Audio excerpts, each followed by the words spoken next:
നമസ്കാരം. ഞാൻ Sibikutty Francis, working president, Kerala electricity employees confederation INTUC. KCBയിലെ ജീവനക്കാർക്ക് വേണ്ടി മാത്രമുള്ള ഒരു വീഡിയോ ആണിത്. ഞങ്ങൾക്ക് 1/1/2022 മുതൽ ഡ്യൂ ആയിട്ടുള്ള DA 3%, 26/7/2024 ബോർഡ് ഉത്തരവായി.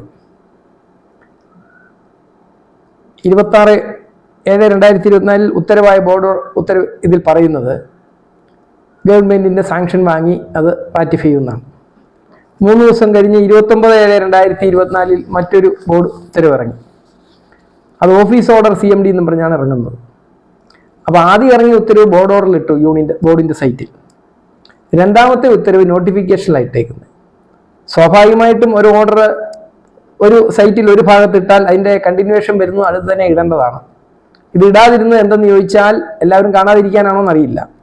ഏതായാലും 29/7/2024 ഇറങ്ങിയ ഉത്തരവിൽ പറയുന്നത് 1/1/2022 മുതലുള്ള 3% DA സാങ്ഷനായിരുന്നു.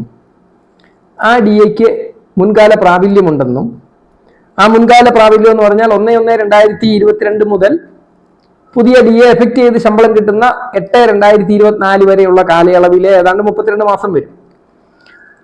ആ DA കുടിശ്ശിക PFൽ ക്രെഡിറ്റ് ചെയ്യുമെന്നും, ജീവനക്കാരുടെ DA കുടിശ്ശിക PFൽ ക്രെഡിറ്റ് ചെയ്യുമെന്നും, അത് 1/1/2028 അതായത് അടുത്ത UDF ഗവൺമെന്റ് വരുമ്പോഴേ അത് എടുക്കാൻ പറ്റുള്ളൂ എന്നൊക്കെ ഓർഡറിൽ എഴുതിയിട്ടുണ്ട്. അതെങ്ങനെ ആയിക്കോട്ടെ. അപ്പൊ ആ കുടിശ്ശിക ഇതുവരെയും എഴുതിയിട്ടില്ല. ഞാനിപ്പോൾ ഈ വീഡിയോ ചെയ്യുന്നത് എന്തിനെന്ന് ചോദിച്ചാൽ, ആ അരിയർ എഴുതാത്ത ARE ഓഫീസർമാർക്കെതിരെ നടപടി സ്വീകരിക്കണം. കാരണം ബോർഡ് ഉത്തരവ് അനുസരിക്കാതിരിക്കുന്ന ഉത്തരവാദിത്തപ്പെട്ട ഉന്നത ഉദ്യോഗസ്ഥരാണ്, ARE ഓഫീസർമാരാണ്. ഈ കഴിഞ്ഞ 32 മാസത്തെ, അപ്പം 8/2024 DA അനുവദിക്കുന്നത്. അന്ന് മുതൽ ഇന്ന് വരെ, അന്ന് എഴുതിയിരുന്നെങ്കിൽ PFൽ പോവുകയാണെങ്കിൽ പോലും അന്ന് മുതൽ ഇന്ന് വരെയുള്ള 8 മാസത്തെ പലിശയാണ് നഷ്ടമായിരിക്കുന്നത്. അതുപോലെ പെൻഷൻകാർക്ക് 10 ഗഡുക്കളായിട്ട് കുടിശ്ശിക കൊടുക്കുമെന്നാണ് പറഞ്ഞു. 10 ഗഡുക്കൾ എന്ന് പറഞ്ഞാൽ ഇപ്പൊ തന്നെ 8 മാസമായി, ഇനി 2 മാസം കൊണ്ട് തീരേണ്ടതാണ് ഈ കുടിശ്ശിക. അതായത് 1/1/2022 മുതൽ 8-ാം മാസം 8/2024 വരെയുള്ള കുടിശ്ശിക, അത്രയും മാസത്തെ ഏതാണ്ട് 32 അടുത്ത മാസം ഉണ്ട്. അപ്പൊ അത് തടഞ്ഞിരിക്കുകയാണ്. അത് തടഞ്ഞിരിക്കുന്ന ഉദ്യോഗസ്ഥർക്കെതിരെ നടപടി എടുക്കണം. കാരണം ബോർഡ് ഉത്തരവ് ഇറക്കിയിരിക്കുകയാണ്. അത് ഈ വീഡിയോ ഞാൻ ഇറക്കുന്നത് എന്തിനാണെന്ന് വെച്ചാൽ എല്ലാ യൂണിയൻകാരും, ഇപ്പൊ എനിക്ക് KEC Kerala electricity employees confederation INTUCയുടെ ഭാരവാഹികളെ പറയാൻ പറ്റുള്ളൂ.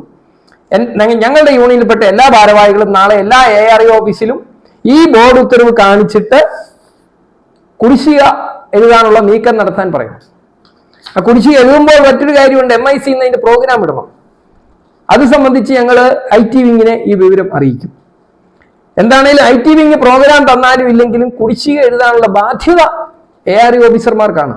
അത് എഴുതുകയാണേലും പ്രോഗ്രാമിൽ ചെയ്താലും ജീവനക്കാർക്ക് ലഭ്യമാക്കാനും PFലേക്ക് വിടാനുള്ള ബാധ്യത ARE ഓഫീസർമാർക്കാണ്. പെൻഷൻ ആയവരുടെ ക്യാഷായിട്ട് കൊടുക്കാനുള്ള ബാധ്യത ARE ഓഫീസർമാർക്കാണ്.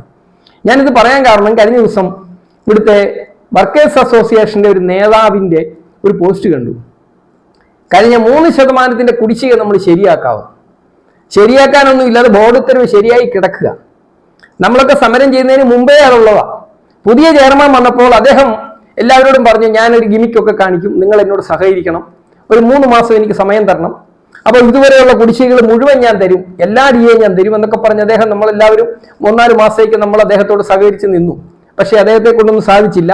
എന്നാൽ അദ്ദേഹം ആദ്യം ഒരു ഷോ കാണിച്ചു.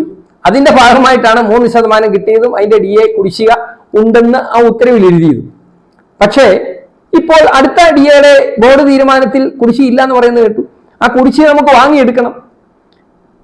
ഇനിയുള്ള മൊത്തം 20%, 24 കിട്ടി, പോയിട്ട് 16 കൂടെ കിട്ടേണ്ടതാണ്. അപ്പൊ മൊത്തം DAക്ക് വേണ്ടിയാണ് നമ്മൾ എല്ലാവരും സമരം ചെയ്തത്.